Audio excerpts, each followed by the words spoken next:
Hello, welcome to our channel. இன்றைக்கி நம்ம பாசிப்பருப்பு அல்வா எப்படி செய்யலான்னு பார்க்கலாம். இதுக்கு தேவையான பொருட்கள்: 1 டம்ளர் பாசிப்பருப்பு, 2 டம்ளர் நெய், 2 டம்ளர் ப்ரௌன் சுகர் நான் எடுத்துகிட்ருக்கேன். உங்கள்கிட்ட ஒயிட் சுகர் இருந்தாலும் நீங்கள் அதை எடுத்துக்கலாம். இல்லை வெல்லம் போடுறதுனாலும் வெல்லத்தை நல்லா பொடிச்சிட்டு இதே அளவு 2 டம்ளர் எடுத்துக்கோங்க. இது சரியான அளவாக இருக்கும். ரொம்ப ஸ்வீட்டும் ஓவராக இருக்காது, அதே சமயம் ஸ்வீட் இல்லாமல் இருக்காது. கரெக்டான அளவாக இருக்கும். ஸோ நான் 2 டம்ளர் ப்ரௌன் சுகர் எடுத்துகிட்ருக்கேன். அடுத்தது முந்திரி பருப்பு, வாசனைக்கு ஏலக்காய், கொஞ்சம் குங்குமப்பூ. இதுதான் இதுக்கு தேவையான பொருட்கள். இப்போ இதை நம்ம முதல்ல பாசிப்பருப்பை வெறும் வாணலில் லேசாக வறுத்துக்கணும். ஒரு ஸ்லைட்டு வாசனை வரணும், அவ்வளோதான். ரொம்ப செவக்க வறுத்துறாதீங்க. வறுத்துட்டு 1 டம்ளர் தண்ணி நல்லா வாஷ் பண்ணிவிட்டு 1 டம்ளர் நல்ல தண்ணி விட்டு ஊற வச்சிடணும். அதுக்கப்புறம் 2 டம்ளர் பாலை குக்கரில் விட்டு இந்த ஊற வச்ச பாசிப்பருப்பையை தண்ணியோடு சேர்த்து ஒரு 3 விசில் விட்டு நல்லா மைய வேக வச்சு எடுத்துக்கணும். அதுக்கப்புறம் வேக வச்ச பருப்பை நல்லா ஆறின அப்புறம் மிக்சியில் இந்த மாதிரி விழுதாக எடுத்துக்கணும். நான் அதுதான் இப்போ அரைச்சி விழுதாக எடுத்துகிட்ருக்கேன். இப்போ நம்ம ஸ்டார்ட் பண்ணிடலாம், செய்ய ஆரம்பிக்கலாம். நம்ம இப்போ அடுப்பை பற்ற வச்சுட்டோம், வாணலியை வச்சாச்சு, லேசாக சூடாயிடுச்சு.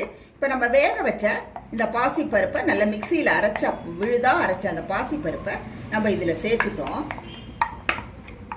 இப்போ நான் சிம்மில் தான் அடுப்பை வச்சுருக்கேன்.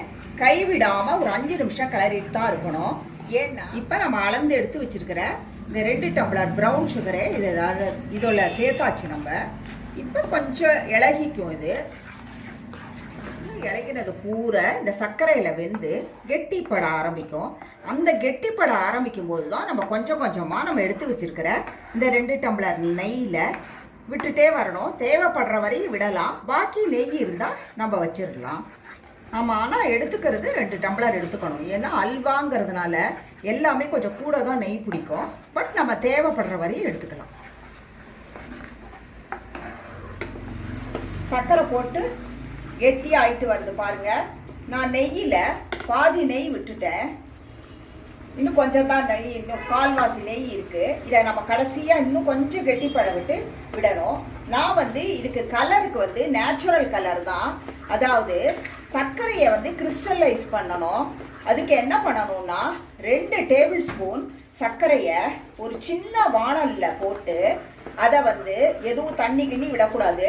1 ஸ்பூன் நெய் விட்டு சிம்மிலேயே வச்சு நல்லா கிளறிட்டே இருந்தீங்கன்னா ஒரு ஸ்பூனால் நல்லா அந்த சர்க்கரை பூரா அந்த நெய்யில் கரைஞ்சி ஒரு மாதிரி ப்ரௌனிஷ் கலர் வரும். அந்த கலர் வரும்போது நீங்கள் நல்லா அதை இறக்கிடணும். இறக்கி எடுத்துட்டு அதில் 2 டேபிள் ஸ்பூன் தண்ணியை விட்டுட்டு, நீங்கள் அந்த தண்ணி விடும்போது ரொம்ப ஜாக்கிரதையாக விடணும். உங்கள் பக்கத்தில் கண்ணுக்கிட்ட வச்சுட்டு விடாதீங்க, ஸ்ப்ளாஷ் ஆகும். அதனால அந்த கிறிஸ்டலான அந்த சர்க்கரையை நம்ம இதில் தூக்கி விடணும். விட்ட உடனே இப்போ பாருங்கள், நேச்சுரல் எப்படி கலர் கிடச்சிருக்குன்னு நமக்கு. ஸோ இது நேச்சுரல் கலர். இது இன்னும் ஒரு 15 நிமிஷம் ஆகும் கெட்டியாகிறதுக்கு. நான் கெட்டியான உடனே உங்கள்கிட்ட காமிக்கிறேன். இப்போ பாருங்கள், கெட்டி ஆகிட்டு வந்துட்டுருக்கு. நம்ம விட்ட நெய்யெல்லாம் கொஞ்சம் கொஞ்சமாக சைடில் எல்லாம் பிரிஞ்சிட்டு வருது. ஆமாம், அதுலேயே முந்திரி பருப்பு எல்லாம் போட்டாச்சு. அதனால் இனிமேல் நம்ம எதுவுமே போட தேவையில்லை, இறக்குற டைம் மட்டும்தான். இப்போ இது இறக்குறது எப்படின்னு பார்க்கணுன்னா, இதை எடுத்து விடும்போது ரொம்ப ஸ்லோவாக விழுந்ததுன்னா அதுதான் கரெக்டான பதம். அப்போ நம்ம இறக்கிடலாம். இதுக்கு இன்னும் 5 மினிட்ஸ் ஆகும். நான் இறக்கும்போது காமிக்கிறேன். இதை பாருங்க, இந்த மாதிரி கெட்டி பதம் எப்படி ஸ்லோவாக விழறது பார்த்தீங்களா? இந்த பதம் வந்த உடனே நான் அடுப்பை அணைச்சிட்டேன். அடுப்பை அணைச்ச உடனே எவ்வளவு நெய் பாருங்கள். நம்ம விட்ட 1.5 டம்ளர் நெய்யும் அப்படியே கக்கிடுச்சு பாருங்கள். இப்போ நம்ம இதை எடுத்து கிண்ணத்தில் ட்ரான்ஸ்ஃபர் பண்ணோம். பாசிப்பருப்பு அல்வா இப்போ ரெடி ஆயிடுச்சு. நான் இப்போ கிண்ணத்துக்கு ட்ரான்ஸ்ஃபர் பண்ணியிருக்கேன். மூங் தால் அல்வான்னு சொல்லுவாங்க. நீங்களும் இதை வரக்கூடிய விஜயதசமிக்கு குழந்தைகளுக்கெல்லாம் செஞ்சு கொடுங்க. சுவாமிக்கு பிரசாதமாக வைங்க. அன்றைக்கி சாய்பாபாவோட சமாதி டே. நீங்கள் சாய்பாபா டிவோட்டியாக இருந்ததுன்னா பாபாவுக்கு இதை செஞ்சு நைவேத்தியம் பண்ணுங்கள். நான் கூட இன்றைக்கி தேர்ஸ்டே பாபாவுக்கு இதை நைவேத்தியம் பண்ணி தான் உங்களுக்கு நான் காமிச்சிருக்கேன்.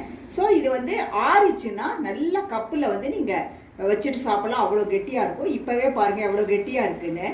ஸோ நீங்கள் எல்லாரும் இதை செஞ்சு பார்த்துட்டு எப்படி இருக்குன்னு கமெண்ட் பண்ணுங்கள்.